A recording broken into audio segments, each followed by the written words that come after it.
11th class आपको 2D geometry सिखाती है। 12th क्लास बात कर रही है 3 डायमेंशन ज्योमेट्री, 3D ज्योमेट्री के बारे में। इस वीडियो से हम पढ़ना स्टार्ट करेंगे हमारी क्लास 12th मैथमेटिक्स का चैप्टर 11 3 डायमेंशन ज्योमेट्री। ये जो चैप्टर है 3 डायमेंशन ज्योमेट्री, ये आपके 11th क्लास के स्ट्रेट लाइन के चैप्टर से कनेक्टेड है। आपने क्लास 11th के अंदर स्ट्रेट लाइन का चैप्टर पढ़ा था, स्ट्रेट लाइंस। उसके अंदर आपने पढ़ा था कि ऐसे आपको एक्स वाई प्लेन में, ये एक्स वाई प्लेन है ठीक ना, एक्स ये y y dash x x dash, इसके अंदर आपको कोई लाइन गिवन है। स्ट्रेट लाइन के चैप्टर में आपने पढ़ा था ठीक ना, लाइन गिवन है तो हम क्या करते थे, उस लाइन का स्लोप बताते थे, लाइन पे 2 पॉइंट ले लेते थे, आपको याद होगा ठीक ना, और ये निकालते थे। हम कहते थे इस पॉइंट के कोऑर्डिनेट होंगे x1 y1, मान लो इस पॉइंट के कुछ कोऑर्डिनेट है x2 y2, तो हम ये निकालते थे कि ये y2 माइनस y1 कितना है, ठीक है, और ये निकालते थे ये x2 माइनस x1 कितना है, ठीक है। और फिर हम कहते थे स्लोप निकलता था लाइन का, जिसको हम m से डोनेट करते थे, वो होता था y2 माइनस y1 बटे में x2 माइनस x1, ठीक है ना। स्लोप निकालने का एक तरीका और होता है टेन थीटा वाला, कि हम कहते हैं कि भाई अगर आप ये बटे में ये कर रहे हो तो समझ गए ना, ये बटे में ये करना, ये बटे में ये कर रहे हो, तो वो कहीं ना कहीं आप इस राइट एंगल ट्रायंगल का पी बटे में, ये राइट एंगल ट्रायंगल उसका पी बटे में बी कर रहे हो, और पी बटे में भी टेन थीटा के बराबर होता है। तो हम कहते थे कि भाई ये लाइन जो है ये एक्स एक्सिस के साथ कुछ एंगल बना रही होगी, ये वाली लाइन ठीक ना, जो एंगल बना रही होगी उतना एंगल ही यहाँ बनेगा, क्योंकि ये पैरेलल लाइन हो गई एक तरीके से, ये ट्रांसवर्सल तो कॉरस्पॉन्डिंग एंगल हो गए, समझ में आ रहा होगा ठीक है ना। तो हम कहते थे कि अगर ये जो एंगल है, मतलब समझ गए ना, यही जितना एंगल यहाँ पे है उतना एंगल यहाँ पे होगा ठीक है ना। तो अगर हम इस एंगल का tan थीटा निकाल दे तो भी हमारे को ये बटे में यही आ जाएगा और स्लोप आ जाएगा। अब आपको याद होगा ठीक है ना, ये जो हम स्लोप वगैरह निकालते थे तो एक तो ये तरीका था, दूसरा तरीका हम कह रहे हैं कि था tan थीटा निकाल सकते हैं ठीक है। ये जो स्लोप वगैरह हम निकालते थे, इसका एक एक जो पर्पज़ होता था वो होता था इक्वेशन ऑफ लाइन। लाइन की इक्वेशन निकालने में ये स्लोप हेल्प करता था हमारा। तो हम कहते थे लाइन की इक्वेशन होती है x माइनस में x1, आपको याद होगा ठीक है ना, इंटू में हम कर देते थे, और फिर होता था y माइनस y1, समझ गए ना।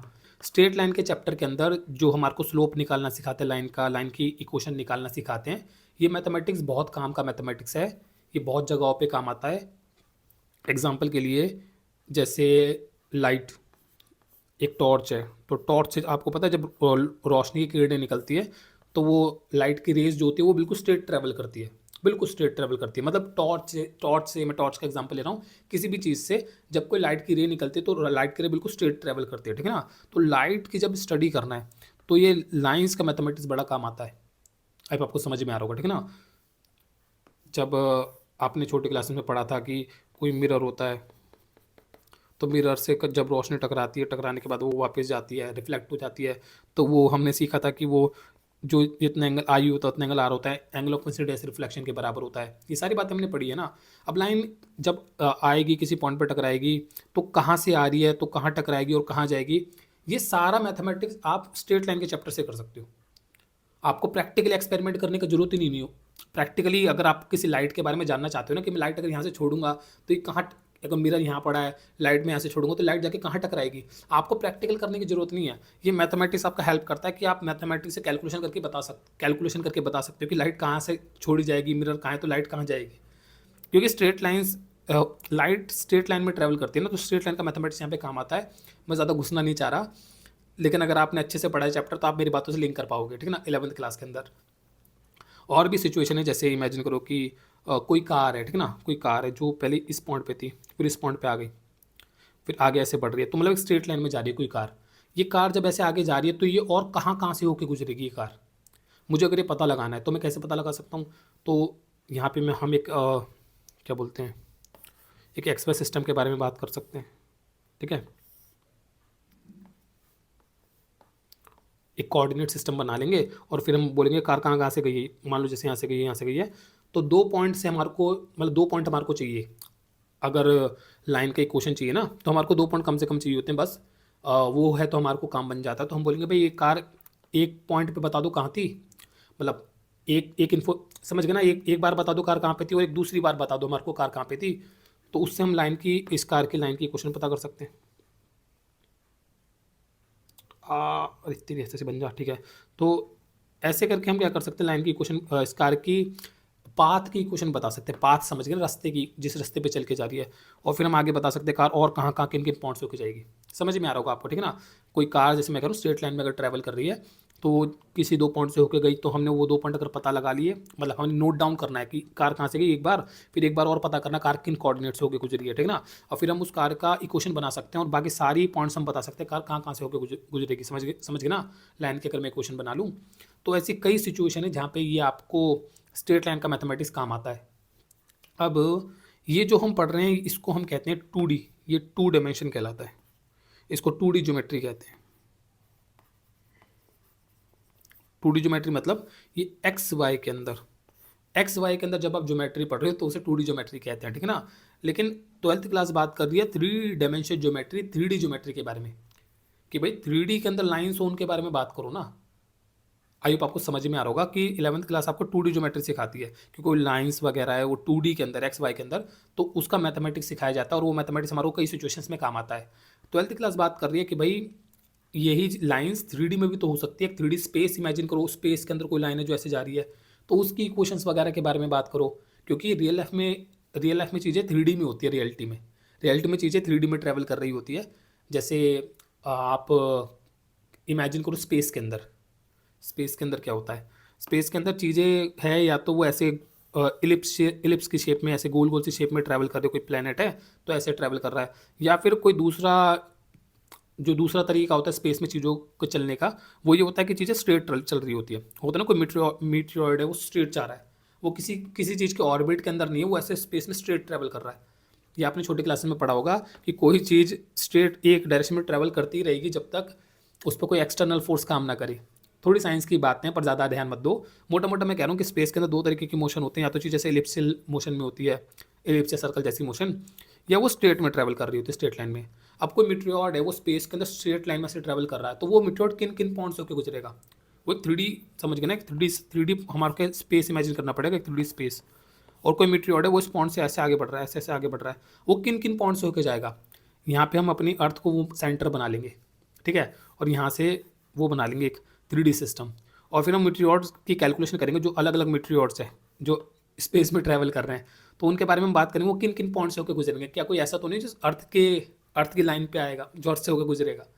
कैसे पता लगेगा, आप सोचो ना, कैसे पता लगेगा स्पेस में इतने सारे मीटियोर जो ट्रैवल कर रहे हैं, वो स्ट्रेट लाइन्स में ट्रैवल कर रहे हैं, कि कौन सा अर्थ के पास से होकर गुजरेगा या अर्थ से टकराएगा। हमारे को मीटियोर जिस स्ट्रेट लाइन में ट्रैवल कर रहा है उसकी लाइन की इक्वेशन चाहिए, और इक्वेशन है अगर हमारे पास तो हम बता सकते हैं ये आगे किन किन पॉइंट से होकर गुजरेगा। तो अर्थ के किसी क्लोज से होकर जाएगा कि नहीं जाएगा, अगर जाएगा तो फिर हम उस पर वो करते हैं। आपको शायद पता हो, अभी रिसेंटली रिसर्चेज हुई है, मतलब रिसर्चेज क्या हुई है, ट्राई मारा गया है कि किसी मीटियोर के डायरेक्शन को चेंज कर देना। समझ गए, कोई मीटियोर अगर धरती की तरफ आ भी रहा है, अगर हमारा कैलकुलेशन हमारा कहता है वो धरती की तरफ आ रहा है, तो उसके हम डायरेक्शन चेंज कर सकते हैं। उस पर हम कुछ चीज़ें फायर कर देते हैं और उससे टकरा के उसकी डायरेक्शन चेंज कर देते हैं, पहले ही चेंज कर देते हैं। जब वो बहुत दूर होता है उस टाइम पे डायरेक्शन चेंज करते हैं, फिर वो इधर बढ़ रहा था, डायरेक्शन हल्की से चेंज कर दी, वो इधर हो जाता है, तो वो धरती से नहीं जाएगा फिर वो। अब आपको समझ में आ रहा होगा, ठीक है ना। लेकिन ये चीज़ आपको समझ में आएगी कि हाँ, ये जो लाइंस की हम स्टडी करते हैं 2D के अंदर, इसकी स्टडी 3D के अंदर भी की जानी चाहिए। 3D ज्योमेट्री के अंदर अब हमारे को लाइंस के बारे में पढ़ाते हैं, 12th क्लास पढ़ाती है, ठीक है। जब हम 3D ज्योमेट्री मतलब 3D के अंदर बात करते हैं लाइंस के बारे में, 3D में हम बात करते हैं लाइंस की डायरेक्शंस के बारे में। अगर कोई लाइन है तो हम कहते हैं 3D के अंदर वो एक डायरेक्शन में जा रही होगी, एक डायरेक्शन को पॉइंट कर रही होगी, उस डायरेक्शन को कैलकुलेट करने के बारे में बात करते हैं। अब आपको समझ में आ रहा होगा, ठीक है ना। जैसे वेक्टर बनाते थे 3D के अंदर, तो वेक्टर एक डायरेक्शन के बारे में बात कर रहा होता ना, एक डायरेक्शन को पॉइंट कर रहा होता था, तो वो डायरेक्शन कैलकुलेट करते थे। कैसे कैलकुलेट करते थे उसको रिकॉल करो। जो करते थे ना वेक्टर के अंदर, जो पढ़ा था वेक्टर के अंदर, वो यहाँ पे काम आएगा। तो रिकॉल करो, पहले वेक्टर के अंदर हमने क्या पढ़ा था। तो हमने बात करा था ऐसे कोई वेक्टर है, ठीक है, ओ से स्टार्ट हो रहा है और पी पे ख़त्म हो रहा है, ठीक है। पी पॉइंट के कुछ कोऑर्डिनेट एक्स वाई जेड, तो हम कहते थे कि भाई ये वेक्टर डायरेक्शन को पॉइंट कर रहा है। उस डायरेक्शन को हम कैलकुलेट करने का कोशिश करते थे। और कैसे कैलकुलेट करते थे, तो हम कहते थे कि भाई हम इस वेक्टर का एक्स वाई और जेड से ये क्या एंगल बना रहा है, उनको अल्फा बीटा गामा कहते थे, वो एंगल बता देंगे, और वो एंगल से हमारी डायरेक्शन क्लियर हो जाएगा, ठीक है ना। एंगल कैसे कैलकुलेट करते थे, तो ये जो पॉइंट होते थे जहाँ पे वेक्टर एंड करता था, इनको हम कहते थे डायरेक्शन रेशियोज, आपको याद होगा, ठीक है ना। और इन्हीं की हेल्प से ये एंगल वेंगल सब पता चल जाते थे। पहले हम कैलकुलेट करते थे ओपी वेक्टर का मैग्नीट्यूड, जो कि होगा एक्स स्क्वायर प्लस में वाई स्क्वायर प्लस में जेड स्क्वायर, ये होगा, ठीक है ना। और फिर हम क्या करते थे, फिर हम ये करते थे कि कॉस अल्फा निकालते थे, वो हो जाता था एक्स बटे में ओपी वेक्टर का मैग्नीट्यूड। कैसे हो जाता था वो मैंने डिटेल में पढ़ाया था आपको वेक्टर के चैप्टर के अंदर, कि कैसे कॉस अल्फा इसके बराबर हो जाता है, इस एंगल का कॉस इसके बराबर हो जाता है, ठीक है ना। और ऐसे हम बोलते हैं कॉस बीटा जो हो जाता है वो बराबर हो जाता है वाई बटे में ओपी वेक्टर का मैग्नीट्यूड, और कॉस गामा जो हो जाता है वो हो जाता है जेड बटे में ओपी वेक्टर का मैग्नीट्यूड। और फिर हम अल्फा निकाल लेते थे कॉस इनवर्स वो करके, कॉस इनवर्स की वैल्यू, समझ लो, ओपी वेक्टर का मैग्नीट्यूड। लेकिन किताब यहाँ तक नहीं जाती, किताब कहती बस ये आप कर लो, cos alpha cos beta cos gamma पता कर लो, तो कहीं ना कहीं आप वो एंगल्स तक पहुँच गए हो और आप वो डायरेक्शन बता सकते हो। आई आपको याद होगा मैंने बताया था, ठीक है ना। अब यही चीज़ हम यहाँ पे भी करते हैं लाइंस के अंदर भी, जैसे वेक्टर के डायरेक्शन पता कर रहे थे वैसे लाइंस के डायरेक्शन भी पता करते हैं, और कैलकुलेशन भी इसी तरीके से करते हैं। असल में हम क्या करते हैं, लाइंस की डायरेक्शन निकालने के लिए वेक्टर का हेल्प लेते हैं, क्योंकि वेक्टर में पहले डायरेक्शन का मैथमेटिक्स बनना पड़ा है, डायरेक्शन कैसे कैलकुलेट करना होता है एंगल वेंगल बता के। तो हम कहते हैं जब वेक्टर में वो मैथमेटिक्स पहले बना पड़ा है कि डायरेक्शन कैसे निकालनी होती है, तो उसी मैथमेटिक्स को यहाँ पे कहीं ना कहीं अप्लाई करो। सबसे पहले हम कहते हैं कि भाई एक लाइन इमेजिन करो जो ओरिजिन से होकर जा रही है, ये एक लाइन है, ठीक है ना, ये ओरिजिन से होकर जा रही है, ओरिजिन से होकर जा रही है। तो हम कहते हैं इस लाइन पे मौजूद एक पॉइंट अगर मैं ले लूँ, जैसे इस पॉइंट को मैं ए कह दूँ, इसके कुछ कोऑर्डिनेट होंगे एक्स वाई जेड, अब आपको समझ में आ रहा होगा, ठीक है ना। अब बोलेंगे हाँ होगा लाइन पे कोई पॉइंट, हम कहते हैं भाई इस ओ ए को मैं एक वेक्टर इमेजिन कर लूँ, तो अगर मैं इस ओ ए को एक वेक्टर इमेजिन कर लूँ और इस वेक्टर की मैं डायरेक्शन निकाल दूँ, वही एंगल्स अल्फा बीटा गामा पता कर दूँ इस वेक्टर के, और वेक्टर को तो हमारे को आते ही सारा कैलकुलेशन, तो वेक्टर के अगर मैं अल्फा बीटा गामा पता कर लूँ तो वही तो इस लाइन के भी अल्फा बीटा गामा है ना, और वही इस लाइन की डायरेक्शन हो जाएगी। उम्मीद लगा रहा हूँ समझ में आ रहा होगा, ठीक है ना, कि लाइन की डायरेक्शन भी कैसे बतानी है, जैसे वेक्टर की बताते थे कि वो लाइन एक्स वाई जेड के साथ क्या एंगल्स बना रही है, उससे उसकी डायरेक्शन क्लियर कर रहे हैं, ठीक है ना। लेकिन हम बोलेंगे वो एंगल निकालने कैसे है, तो उसके लिए हम वेक्टर का हेल्प ले रहे हैं। हम कह रहे हैं कि उस लाइन पर मैं एक मौजूद पॉइंट ले लूँगा, अगर वो ओरिजिन से होकर जा रही है, और वो एक वेक्टर बन जाएगा, और उस वेक्टर की कैलकुलेशन जैसे करते थे मैं वैसे कर लूँगा, और लाइन के एंगल्स पता चल जाएंगे। उम्मीद लगा लूँ समझ में आ रहा होगा, ठीक ना। तो हम कैसे करते हैं, हम यहाँ पे कहते हैं कि भाई पहले क्या निकालो, पहले ये निकालो, रूट के अंदर ये x square plus y square plus z square. लेकिन इसको अब हम मैग्नीट्यूड नहीं कहते, कहने के लिए तो आप समझोगे तो मैग्नीट्यूड ही निकाल रहा हूँ इस वेक्टर को, ये वेक्टर का, पर बोलते नहीं है, क्योंकि हम कहते हैं यार हम वेक्टर थोड़ी, हम तो लाइन्स के बारे में बात कर रहे हैं ना, तो कैलकुलेशन वेक्टर वाली ही करते हैं, पर वेक्टर का नाम नहीं लेते यहाँ पे, वेक्टर का नाम नहीं लेना कैलकुलेशन, लेकिन सारी वेक्टर वाली है, ये करेंगे। और फिर हम कहते हैं कि कॉस अल्फा क्या हो जाएगा, वो हो जाएगा, एक तो किताब ने पता क्या कर रखा है, मैं किताब को बताऊँ, किताब इसके कोऑर्डिनेट को ना ए बी सी कह देती है। किताब के अंदर अगर आप देखोगे ना तो किताब के फॉर्मूलाज ए बी सी के हिसाब से दे रखे हैं, तो हम कह देते हैं कि भाई हम ए स्क्वायर बी स्क्वायर सी स्क्वायर निकाल लेंगे, ठीक है ना। और फिर किताब कहती है कॉस अल्फा हो जाएगा आपका ए बटे में रूट का ये वैल्यू, जो आप समझ सकते हो सारा उसमें से आया है वेक्टर के चैप्टर में से, अगर आप किताब में जाके देखोगे ना, किताब में आपको ये फॉर्मूलाज वगैरह दे रखे होंगे कि वो एल दे रखा है। अब आपको याद होगा मैंने आपको सिखाया था कि कॉस अल्फा को एल से डोनेट करते थे हम, वेक्टर के अंदर मैंने सिखाया था, ठीक है। इनको डायरेक्शन कोसाइंस कहते थे, और डायरेक्शन कोसाइंस एल जो होता था उसे कॉस अल्फा को एल से डोनेट करते थे, ठीक है ना। तो वही किताब यहाँ पे कहती है, किताब कहते हैं उसको एल से डोनेट कर देती है, ये नहीं कर रखा किताब ने, पर उसको एल से डोनेट कर रही है, पर आप समझ सकते हैं एल मतलब हाँ वही कॉस अल्फा, समझ में आ रहा होगा, ठीक ना। और फिर किताब कहती है जो एम हो जाएगा, जो कि कॉस बीटा होता था, वो कहती है वो हो जाएगा बी बटे में ये अंडर रूट के अंदर ये value A square plus B square plus C square, और किताब कहती है जो एन हो जाएगा वो हो जाएगा सी बटे में अंडर रूट के अंदर A square plus B square plus C square. ये किताब कहती है ये करके आप एल एम एन निकाल सकते हो, और एल एम एन क्या है, वो एंगल के डायरेक्शन कोसाइंस है, ठीक है ना। और जब ये निकल जाएंगे तो उसके बाद मैं क्या करूँगा, मैं बोलूँगा कॉस अल्फा मेरा ये आ गया आंसर, जो एल का वैल्यू आएगा वो आ गया, और अल्फा निकालने के लिए कॉस इन्वर्स एल कर दूंगा, जो एल का वैल्यू होगा उसका कॉस इन्वर्स कर दूंगा साइंटिफिक कैलकुलेटर से, तो मेरे को अल्फा बीटा गामा भी पता चल जाएंगे, और मेरे को लाइन का डायरेक्शन क्लियर हो जाएगा। उम्मीद लगा रहा हूँ समझ में आ रहा होगा, ठीक है ना। थोड़ा सा ये चैप्टर वेक्टर से कनेक्टेड है, कनेक्टेड क्या है, हम वेक्टर का हेल्प लेते हैं यहाँ पे, ठीक है ना। अब ये अगर आपको समझ में आया तो आपको एक चीज़ और याद होगी, मैंने बताया था कि एल का स्क्वायर प्लस एम का स्क्वायर प्लस में एन का स्क्वायर जो होता है वो 1 होता है, ये मैंने आपको वेक्टर के चैप्टर में पढ़ाया था, उसके बारे में किताब यहाँ पे बात करती है। L square plus m square plus n square equal to 1 होता है। किताब एक थोड़े अलग तरीके से पढ़ा रही है इस चैप्टर को, मतलब ये जो फॉर्मूलाज वगैरह के बारे में बात करें ना, थोड़ा अलग तरीके से बात करा है, लेकिन मैंने सिंपल तरीके से आपको समझाने का कोशिश करा। उम्मीद लगा रहा हूँ इससे समझ में आ गया होगा, ठीक ना। आगे बढ़ते हैं, बाकी समझ गए ना। ये जो फॉर्मूलाज वगैरह जो भी किताब के अंदर ये सब पढ़ा रहे हैं, ये क्यों पढ़ा रहे हैं? हम लाइन का डायरेक्शन निकालने के बारे में बात कर रहे हैं। और डायरेक्शन कैसे निकालना है, तो मतलब वही अल्फाबेट गामा निकालना पड़ेगा। और वो करने के लिए हम वेक्टर का हेल्प ले रहे हैं। वो एक वेक्टर इमेजिन कर ले रहे हैं, ठीक है ना, और उसके एंगल निकाल ले रहे हैं उस वही लाइन के एंगल से, और डायरेक्शन क्लियर हो जा रहा है। तो ये सब कैलकुलेशन इसलिए किया जा रहा है, ठीक है। अब इसके बाद किताब बात करती है कि इमेजिन करो एक लाइन है,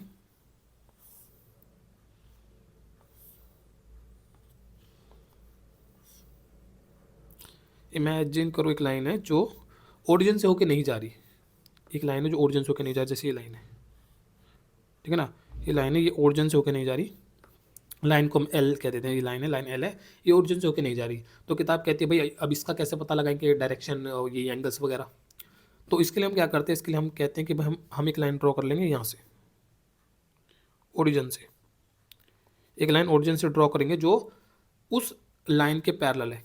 ये जो लाइन है ना एल लाइन, इसके पैरेलल एक लाइन बना लेंगे। इसको जैसे मैं एल डैश कह देता हूँ, ठीक है ना। और हम कहते हैं इस एल डैश के साथ हम यही हरकत करेंगे जो ओरिजिन से जाने वाली लाइन के साथ करते हैं। वो ओरिजिन से होकर जा रही है, और इस पर कोई पॉइंट ले लेंगे और कर लेंगे सारी कैलकुलेशन, समझ गए ना। तो इस लाइन के हमारे को वो अल्फा बीटा गामा मिल जाएंगे, ठीक है ना।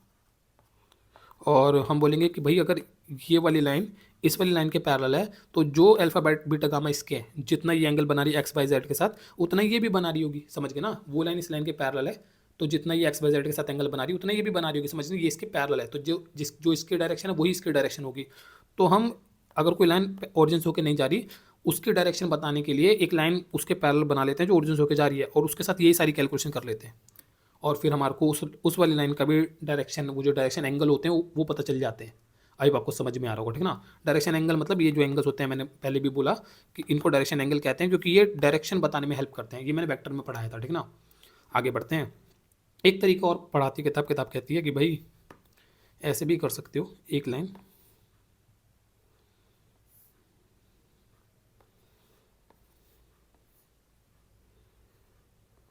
जो ओरिजिन से होकर नहीं जा रही ना, तो उसके लिए किताब कहती है ये भी कर सकते हो।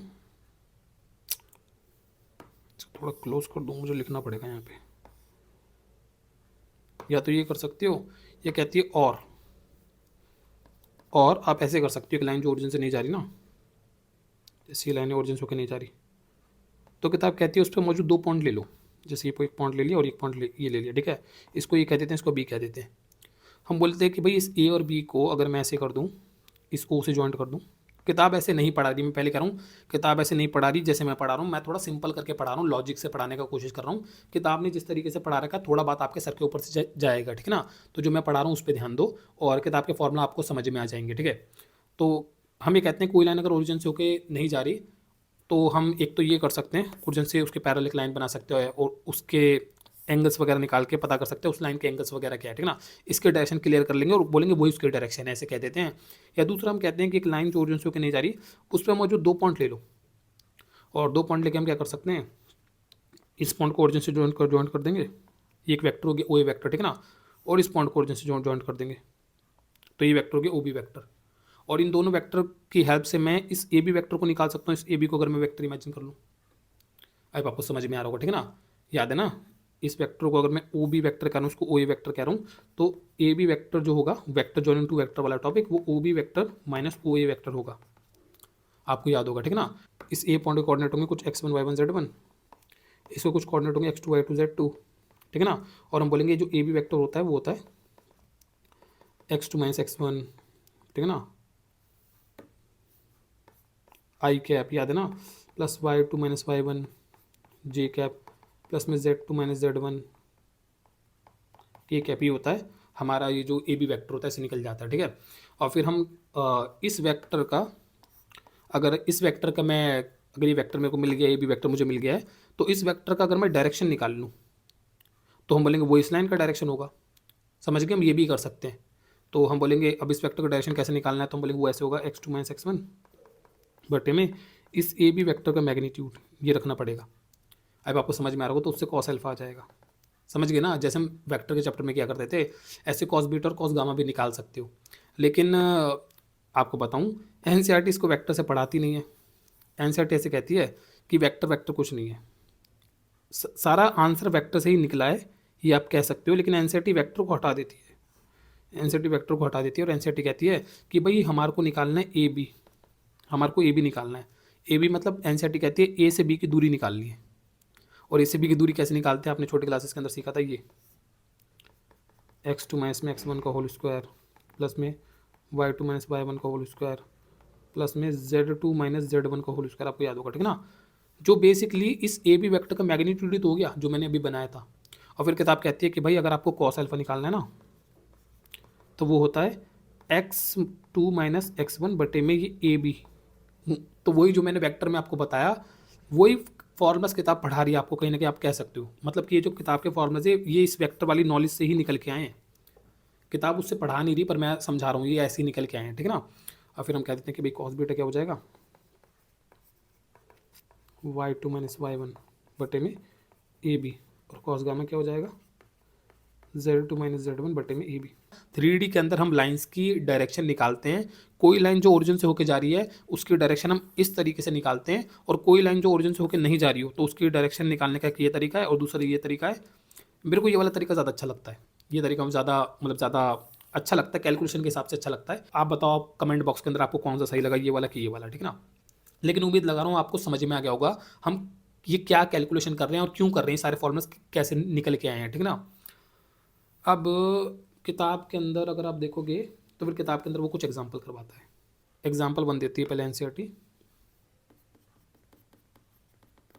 कह रही है कि if a line makes 90 degree 60 degree 30 degree with the positive direction of x y and z axis. एक लाइन है, ऐसे इमेजिन कर लो, ठीक है ना। एक्स के साथ 90 डिग्री के एंगल पे है और इसके साथ 60 डिग्री के एंगल पे है, उसके साथ 30 डिग्री के एंगल पे है। समझ गए ना, एक्स वाई जेड के साथ ये लाइन ऐसे एंगल पे है। अब वो कह रहा है कि इस लाइन के find the direction cosines, direction cosines बताना है। डायरेक्शन कोसाइंस क्या होते हैं, तो ये जो एंगल्स होते हैं डायरेक्शन एंगल्स कहते हैं इनको, इनकी कॉस वैल्यूज। तो हम बोलेंगे डायरेक्शन कोसाइंस हो जाएंगे एल, जो कि होता है कॉस अल्फा, जो कि हो जाएगा आपका क्या, कॉस 90। समझ गए ना, इतना आसान है। हम बोलेंगे वो कितना आ जाता है, कॉस 90 निकाल देना, लेकिन एम आ जाएगा कॉस बीटा, जो कि हो जाएगा कॉस 60, और एन जो हो जाएगा वो आ जाएगा कॉस गामा, जो कि हो जाएगा कॉस 30। ये आ जाएगा कितना, कॉस 90 कितना होता है, 0 होता है मेरे हिसाब से, 0 होता है, सॉरी हाँ 0 होता है, ठीक है। ये मुझे याद है हाफ होता है, ये होता है √3/2। डायरेक्शन कोसाइंस को डी सीज कहते हैं, ये मैंने पहले भी बताया था, इनको डी सीज कहते हैं, डी सीज डायरेक्शन कोसाइंस, ठीक है ना, डायरेक्शन कोसाइंस कहते हैं। तो डायरेक्शन कोसाइंस ये हमने कैलकुलेट कर लिया, ठीक है। एग्जाम्पल नंबर 2 है, if A line has direction ratios 2 -1 -2 determine is direction cosines. पहले समझो डायरेक्शन रेशियोज का क्या मतलब होता है। मैंने अभी आपको बताया था, एक जो वेक्टर होता है, वेक्टर एक पॉइंट पे एंड करता है, जिस पॉइंट पे वो एंड करता है उस पॉइंट के जो कोऑर्डिनेट होते हैं वो उस वेक्टर के डायरेक्शन रेशियोज कहलाते हैं, ठीक है ना। एक लाइन के बारे में जब हमने यहाँ पे बात करा था, तो लाइन में मैंने बोला था इसको मैं एक वेक्टर इमेजिन कर लूँगा, तो इस वेक्टर के लिए ये जो मैं वेक्टर इमेजिन करूँगा, इस वेक्टर के लिए इस पॉइंट के जो कोऑर्डिनेट है, इस पॉइंट के जो ABC है, ये इस वेक्टर के लिए डायरेक्शन रेशियोज कहलाएंगे।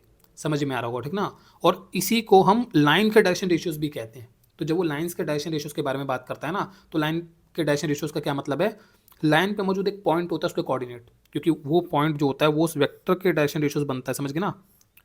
और वही मैं कह रहा हूँ, वो वेक्टर के जो डायरेक्शन रेशियोज होते हैं वही लाइन के डायरेक्शन रेशियोज कहलाते हैं। तो लाइन के केस में डायरेक्शन रेशियोज का मतलब होता है लाइन पे मौजूद एक पॉइंट होता है उसके जो कोऑर्डिनेट होते हैं वो डायरेक्शन रेशियोज कहलाते हैं लाइन के, ठीक ना। किताब में अगर आप पढ़ोगे डायरेक्शन रेशियोज को तो किताब ने थोड़ा सा मतलब अच्छे से पढ़ा रखा है, पर वो पढ़ना थोड़ा सा कॉम्प्लिकेटेड है, आपके सर के ऊपर से जाएगा, तो इसलिए मैं सिंपल करके पढ़ा रहा हूँ, ठीक है ना।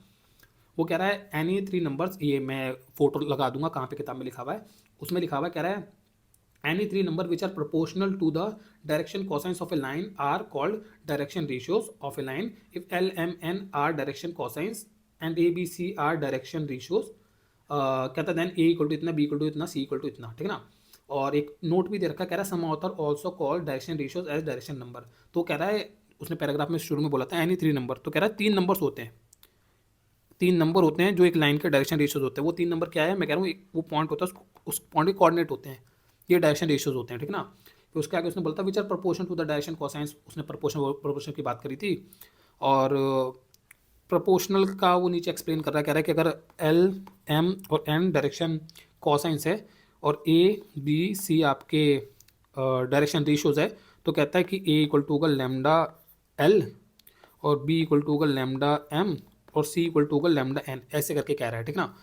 इसको थोड़ा सिंप्लीफाई करके बता दूं तो एल हम कैसे निकालते हैं, एल हम निकालते हैं ए बटे में वो रूट का वैल्यू, जो रूट के वैल्यू होता है, वो जो रूट करके एक नंबर आएगा ना, उस नंबर को लैम्डा बोल देते हैं, ठीक है। और हम कहते हैं ए इक्वल टू हो गया लैम्डा एल, ऐसे बी हो जाएगा लैम्डा एम, सी हो जाएगा लैम्डा एन। मैं बहुत डीप में नहीं जाना चाह रहा, मैं सिंप्लीफाई करके बता रहा हूँ, ठीक है ना। तो वो जो किताब कह रही है कि एल एम एन अगर डायरेक्शन एल किताब कह रही है जो एल एम एन अगर डायरेक्शन कोसाइंस इस लाइन के और A B C direction ratios है इस लाइन के, तो ए होगा ये लैम्डा एल, बी होगा लैम्डा एम और सी होगा लैम्डा एन। वो आपको उम्मीद लगा रहा हूँ समझ में आ रहा होगा, ठीक ना। ज़्यादा नहीं घुसना, ज़्यादा घुसने का आपका कोई खास फायदा है नहीं as far as board exams are concerned. तो बोर्ड एग्जाम में इतनी नॉलेज काफ़ी है आपके लिए, ठीक है ना। मैं बहुत डीप में नहीं उतर रहा, लेकिन आपको समझ में आ रहा होगा, ठीक है ना। एक चीज़ को लेकिन आपको ध्यान रखना है, लाइन पे मौजूद एक पॉइंट को मैंने बोला, उस एक लाइन पे मौजूद एक पॉइंट होता है, उसके कोऑर्डिनेट जो होते हैं ना, वो डायरेक्शन रेशियोज होते हैं लाइन के।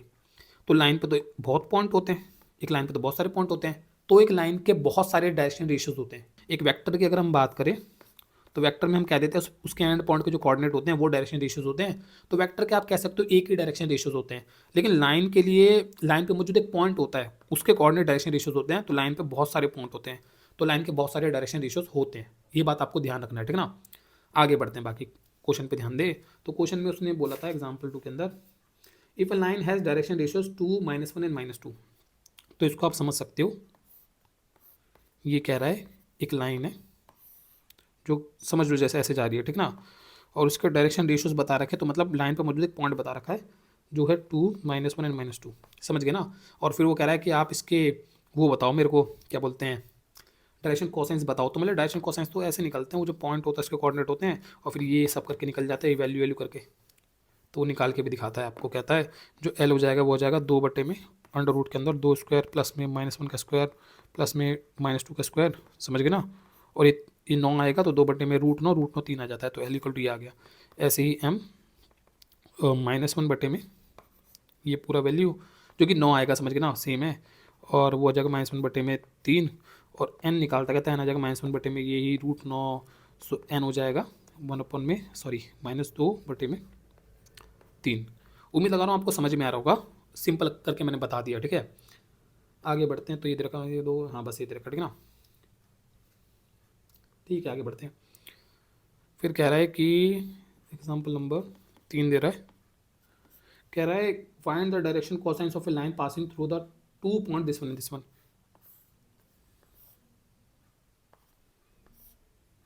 पंजाब इतनी ऐसी उसने आपको कह रहा है कि एक लाइन के बारे में बात कर रहा है, कह रहा है कोई लाइन है, जैसे इस लाइन को इमेजिन कर लो, ठीक है ना। और उस लाइन पर 2 पॉइंट बता रहा है, कह रहा है एक तो पॉइंट है -2 4 एंड 5, एक दूसरा पॉइंट कह रहा है वो है 1 2 एंड 3, ठीक है ना। मतलब लाइन मतलब यार ऊपर नीचे होगी लाइन, माइनस में कोऑर्डिनेट, लेकिन इमेजिन कर लो ये है, ठीक है ना। तो वो कह रहा है कि इसका आपको बताएं तो डायरेक्शन कोसाइंस, और डायरेक्शन कोसाइंस कैसे निकालने, तो जो हमने यहाँ पे बनाया फॉर्मूला ऐसे करके निकल जाएगा, ठीक है ना। तो हम बोलेंगे कि एल डायरेक्शन कोसाइन होता है जिसको जो कॉस अल्फा होता है वो बराबर हो जाएगा x2 - x1, तो 1 - -2 होल 3 डिवाइड बाय रूट के अंदर ये बहुत ज़्यादा बड़ा, ये तो 1 + 2 का होल स्क्वायर हो जाएगा, ठीक है ना। और प्लस में 4 - 2 का होल स्क्वायर हो जाएगा, ठीक है ना। और प्लस में 3 - 5 का होल स्क्वायर हो जाएगा। कितना आ रहा है इसका आंसर, 3 बटे में क्या √77 कह रहा है। मैंने आंसर किताब से देख लिया क्योंकि इतनी सारा कैलकुलेशन करना टाइम वेस्ट वाला बात है। कैलकुलेशन सिंपल आप समझ सकते हो, ठीक है ना। तो ऐसे आप एम निकाल लोगे और ऐसे आप एन निकाल लोगे, जो मैंने पीछे फॉर्मूला पढ़ा है उससे आराम से निकाल लोगे। 12वीं क्लास के बच्चों इतना तो समझते हो, ठीक है ना, कर लोगे आराम से। आगे बढ़ते हैं, आगे फिर एग्जाम्पल नंबर 4 कह रहा है कि find the direction cosines of x y z axis. ये अच्छा है,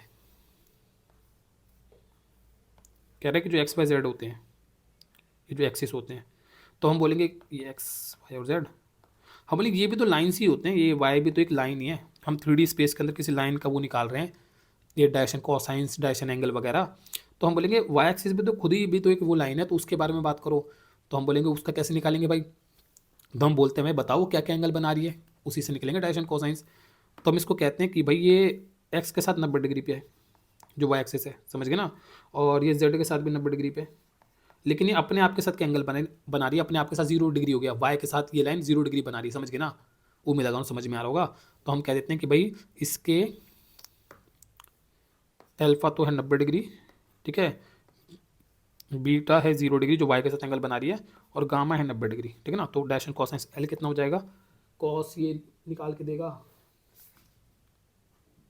find the dash and cosines, बहुत आसान है। तो फिर cos alpha cos 90 degree that's equals to, cos 90 degree कितना होता है, 0 तो होता है, फिर कॉस, समझ में आ रहा होगा आपको, ठीक है ना, एम निकाल दूंगा जो कि कॉस होगा, कॉस 0 डिग्री, कॉस 0 डिग्री का आंसर 1 होता है, और ये एन निकाल दूंगा जो कि होगा कॉस 90 डिग्री जो कि 0 ही बनेगा, ठीक है ना। तो इसका आंसर है 0 1 एंड 1, 0 1 एंड 0 आया, समझ गए ना। अब आपको समझ में आ रहा होगा। तो कह रहा है ये है इस लाइन का डायरेक्शन, वाई एक्सिस का direction ratios, direction cosines. Y axis की तरह आप एक्स और जेड के भी डायरेक्शन कोसाइंस निकाल सकते हो। एक्स के लिए क्या बोलेंगे, एक्स का ये 0 डिग्री है, ठीक है ना, और वो 90 डिग्री है, और वो 90 डिग्री है, समझ में आ रहा होगा, ठीक है ना। और जेड के लिए ये 90 डिग्री, 90 डिग्री और ये 0 डिग्री है, तो उसके भी निकाल लोगे, आराम से निकल जाएगा, किताब में एग्जाम्पल करके दिखा भी रखा है,